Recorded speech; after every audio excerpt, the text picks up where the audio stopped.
Channel को देखने और सुनने वाले को अस्सलाम वालेकुम। तो जिस तरह हमने पिछले वीडियो में बात की थी कि जर्मन वीज़ा प्रोसेस के हवाले से, तो आज हम उनका पहला एपिसोड स्टार्ट करने वाले हैं।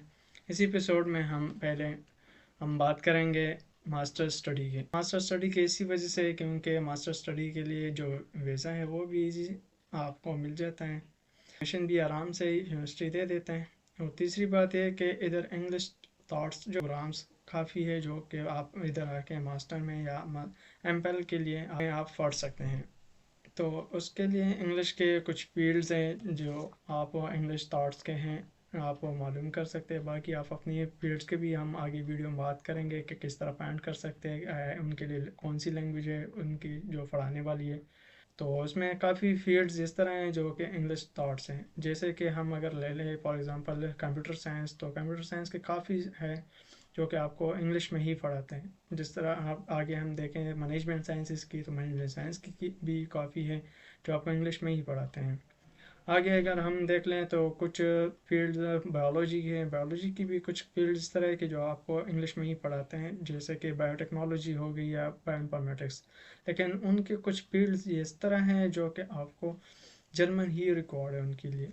जैसे कि हम अगर देख लें तो मेडिकल फील्ड्स के जितने भी हैं, तो मेडिकल इधर सारा का सारा ही जर्मन में ही है। जैसे कि डॉक्टर्स हो गई एमबीबीएस के, तो उनके लिए जर्मन मस्ट है क्योंकि वो आगे मरीज़ के को कंसल्ट करेगा। तो वो नेटिव स्पीकर्स इधर आते हैं, पेशेंट आते हैं डॉक्टर के पास, तो अगर उनको जर्मनी नहीं आती और वो तो किस तरह मरीज़ को फिर आगे समझाएगा और किस तरह उनका इलाज करेगा। आगे आते हैं हमारे पास बाकी मेडिकल के जो लाइफ साइंसेस के फील्ड्स है, जिस तरह के नर्सिस हो गई या लेबॉर्ट्रीज के हो गए, तो उसमें भी कुछ है जो आपको जर्मन में ही वो जर्मन ही मांगते हैं। तो उसके लिए बेस्ट यही है कि आप जर्मन ही कर लें। आगे हम देखते हैं कि इनकी एलिजिबिलिटी क्राइटेरिया क्या है, मतलब कि हम कौन सी चीज़ें उनके लिए रिक्वायर्ड है जिसके बेस पे हम मास्टर के लिए अप्लाई कर सकते हैं। तो इसमें सबसे पहले ये है कि आपके पास 4 साल के आपके पिछले प्रीवियस डिग्री होनी चाहिए, चाहे बीएस हो या एमएससी हो, लेकिन वो 4 ईयर की हो। आप बीएससी के थ्रू भी अप्लाई कर सकते हैं जो 2 ईयर की है, लेकिन उनके लिए फिर आपको उनकी रिक्वायरमेंट्स है वो कंप्लीट करनी पड़ेगी। लेकिन 4 ईयर के और एमएससी वाले के जिनके 4 ईयर पूरे वो इजी तरीके से अप्लाई कर सकते हैं। आगे हम देखते हैं इनकी रिक्वायरमेंट्स में एल्स मस्ट है या नहीं है, एल्स की ज़रूरत है या नहीं।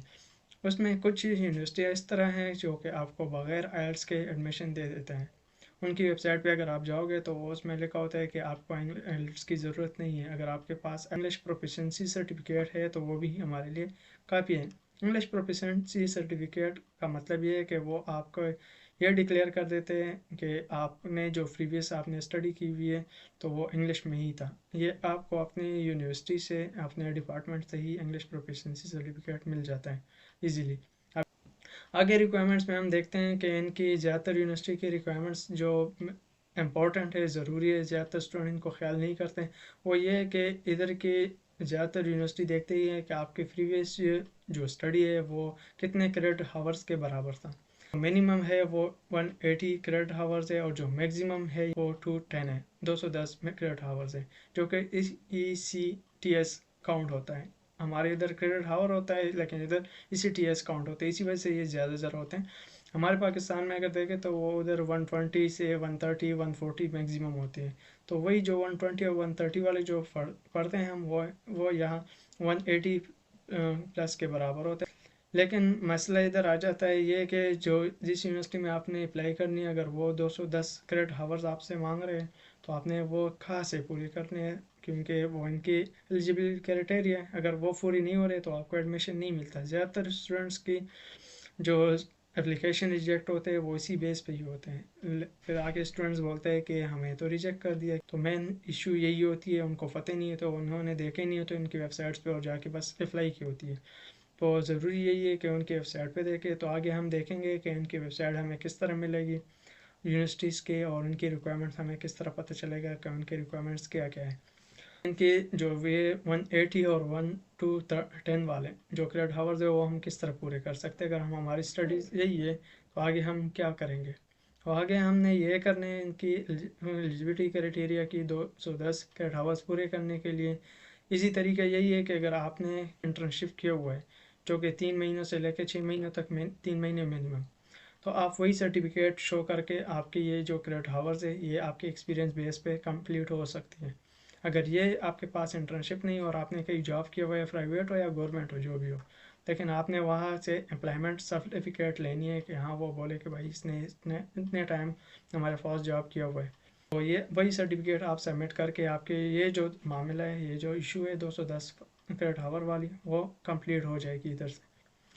आगे हम देखते हैं कि हमें वो वेबसाइट्स कहाँ से मिलेंगे जिसमें हमें पता चलेगा कि कौन सी यूनिवर्सिटी है और कौन सी फील्ड, हमारी जो फील्ड है वो कौन कौन सी यूनिवर्सिटी वाले ऑफ़र करते हैं, कौन कौन से रिक्वायरमेंट्स हैं उनके। तो आगे चलते हैं हम अपने लैपटॉप के स्क्रीन पर और देखते हैं कि वो किस तरह हम फाइंड कर सकते हैं।